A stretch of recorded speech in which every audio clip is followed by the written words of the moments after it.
O São Paulo acredita ter uma concorrência difícil pela contratação do atacante Herisson do Botafogo, mas espera contar com a vontade do jogador para dobrar o clube carioca, que até agora não topou a proposta apresentada pelos paulistas.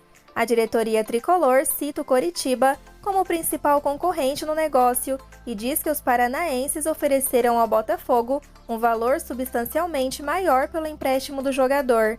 Os números são mantidos em sigilo por hora.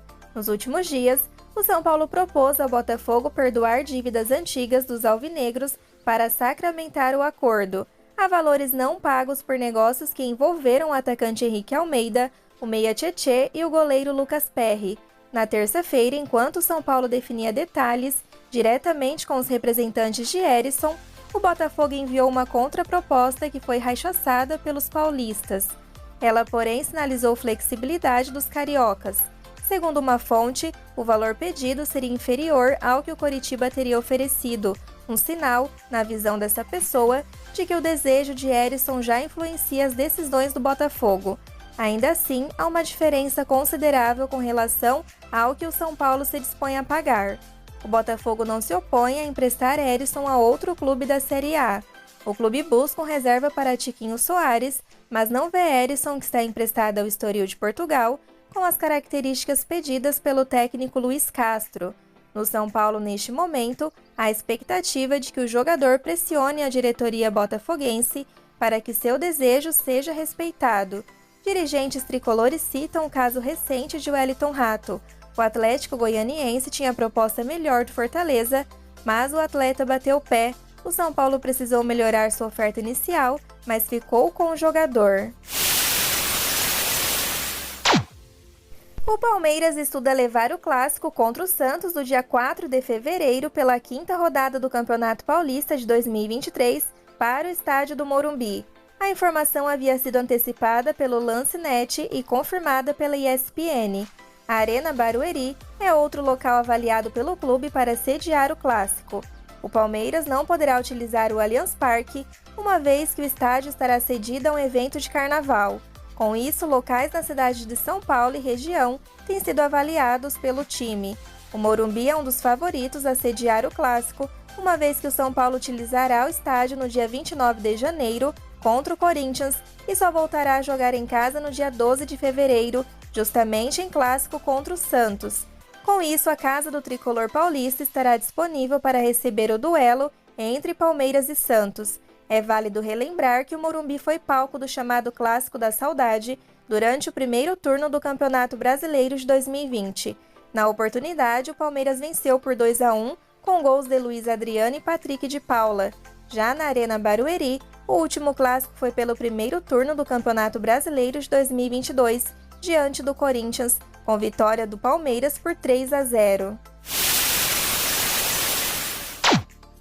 Nos últimos dias, algumas polêmicas envolvendo o nome de Luan começaram a pairar nas redes sociais. Tudo começou quando, após o empate com o Palmeiras, o jogador do São Paulo postou uma foto em seu Instagram com um filtro preto e branco e uma legenda enigmática.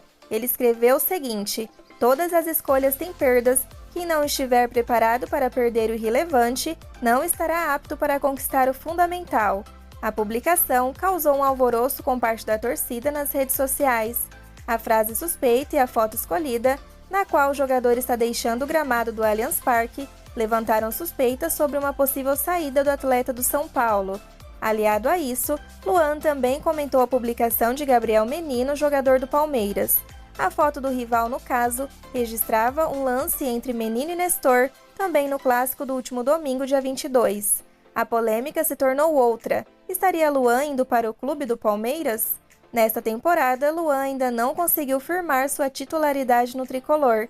Mesmo com a dedicação após enfrentar lesões complicadas nos últimos anos, o jogador somou somente 15 minutos em campo nas 3 partidas que foram disputadas até o momento.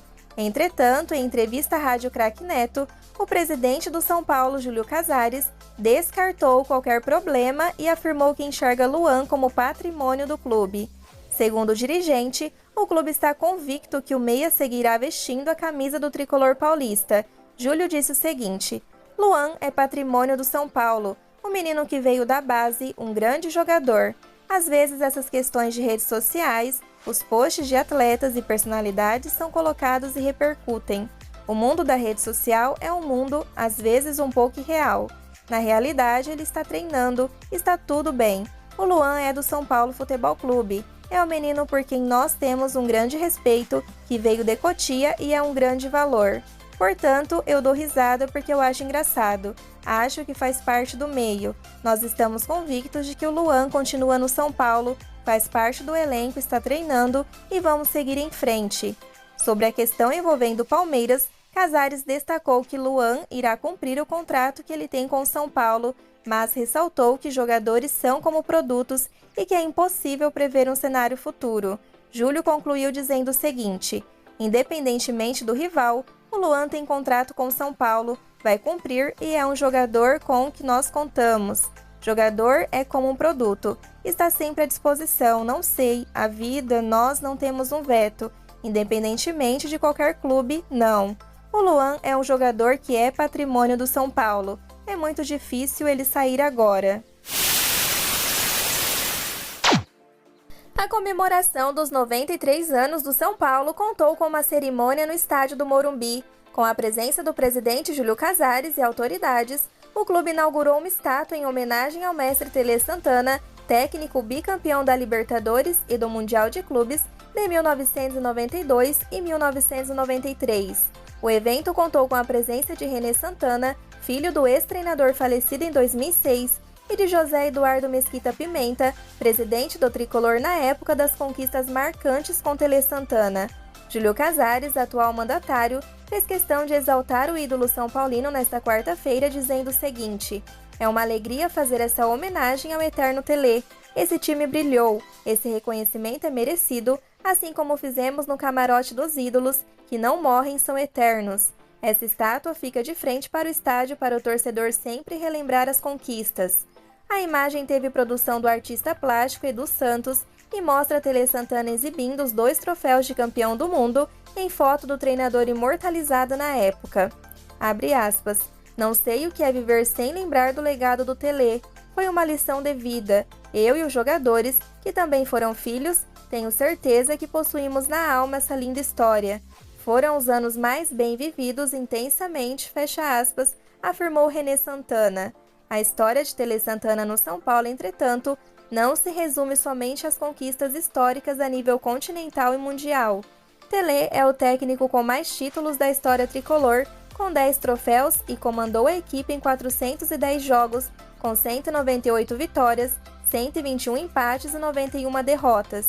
Os dados são da Enciclopédia Oficial do São Paulo.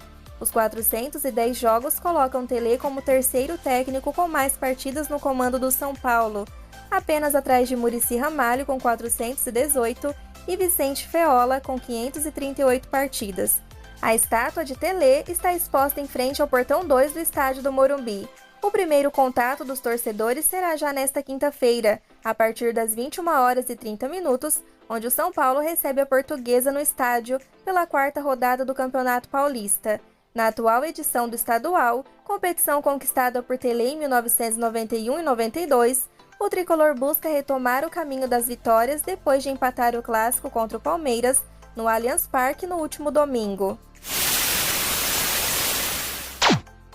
O São Paulo terá a ausência do lateral direito Rafinha no duelo desta quinta-feira, às 21h30, contra a Portuguesa no Morumbi, pela 4ª rodada do Campeonato Paulista. O camisa 13 ficou fora do treinamento desta quarta no CT da Barra Funda e desfalca o time diante da Lusa. Rafinha permaneceu à atividade no Refis, cuidando de dores no tornozelo esquerdo.